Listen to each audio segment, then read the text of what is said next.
Imagine a king so wealthy that when he traveled, he caused economic chaos simply by spending money. A king whose riches were so vast that they redefined the concept of wealth in the 14th century. This isn't a fairy tale. It's the story of Mansa Musa, the emperor of the Mali Empire in West Africa. Mansa Musa wasn't born into wealth. His empire's immense riches came from the land itself. The Mali Empire sat on some of the largest gold deposits in the world, and under Musa's reign, Mali became the world's largest producer of gold. This wealth wasn't just from gold. The empire was also a major player in the salt trade, which was considered as valuable as gold during this period. However, here's a lesser-known fact. Mansa Musa wasn't originally supposed to be king. His predecessor, Abu Bakr II, gave up the throne to explore the Atlantic Ocean, leaving Musa as his deputy. Musa's ascension to power was unexpected, but he embraced it with visionary leadership. In 1324, Mansa Musa set out on a pilgrimage to Mecca, and this journey is one of the most famous episodes of his reign. He traveled with a caravan that is estimated to have included 60,000 men, 12,000 slaves, and 80 camels, each carrying over 100 pounds of gold. Along the way, Musa generously distributed gold to the people he met.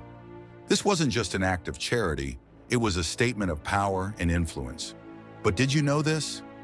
Musa's generosity caused an unintended economic disaster. In Cairo, he gave away so much gold that it devalued the metal for years, causing severe inflation across Egypt. To rectify this on his way back, he borrowed gold at high interest rates to stabilize the economy. Mansa Musa wasn't just focused on wealth, he was deeply invested in education and culture. He transformed the city of Timbuktu into a hub of Islamic learning, bringing in scholars, architects, and poets from around the world. He founded the University of Sankore, which became a leading center of learning during his reign. But here's something most people don't know. Musa's influence on education extended beyond the borders of Mali. Scholars trained in Timbuktu spread Islamic teachings and knowledge throughout North Africa, and even reached as far as the Middle East. Timbuktu's libraries, stocked with tens of thousands of manuscripts, made it one of the most literate cities of its time. While Musa's wealth is often highlighted, his long-term legacy was in infrastructure and governance. He built magnificent mosques, palaces, and universities. Musa's reign also marked an era of peace in Mali, where his leadership fostered stability and prosperity. He established a legal system based on Islamic law, which provided fairness and consistency. Here's a unique aspect. While many rulers kept their wealth close, Musa spread it among his people. His vision for Mali wasn't just to showcase riches, but to elevate his empire into a cultural and intellectual powerhouse. Today, economists try to estimate Musa's net worth, and it's often said that no one has ever reached his level of wealth. Some estimates put his fortune at over $400 billion in today's terms, but what makes his wealth truly incomparable isn't just the sheer number, it's the societal impact it had. While modern billionaires accumulate wealth through corporate power, Musa's wealth was directly tied to the natural resources of his land and his ability to govern. Now, here are a few tidbits about Mansa Musa that even history buffs might not know. Influence on architecture.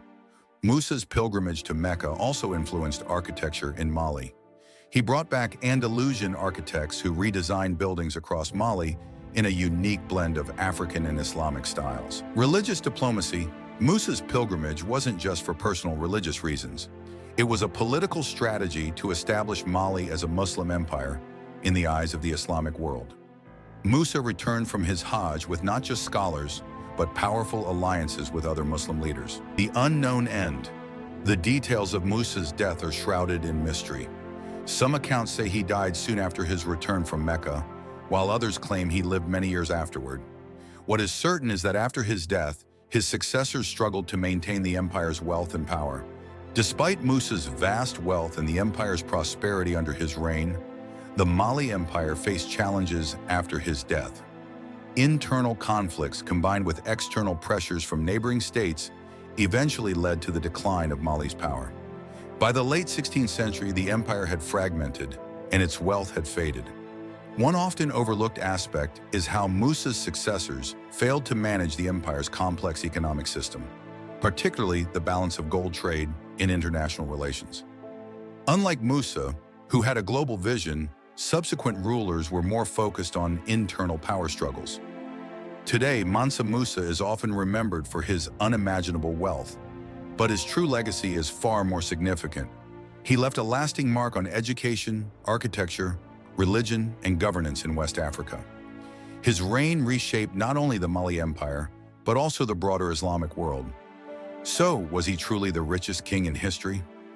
Absolutely, but he was much more than that. Mansa Musa was a leader whose influence extended far beyond the mountains of gold he controlled. His reign is a testament to how wealth, when wielded with wisdom and vision, can elevate an entire civilization.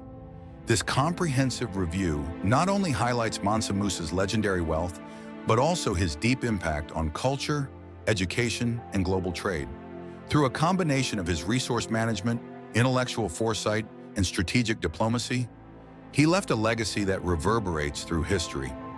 What would the world look like if more leaders had Mansa Musa's vision, not just for wealth, but for the intellectual and cultural growth of their people? His story serves as a reminder that true greatness isn't measured by riches alone, but by the lasting imprint one leaves on humanity.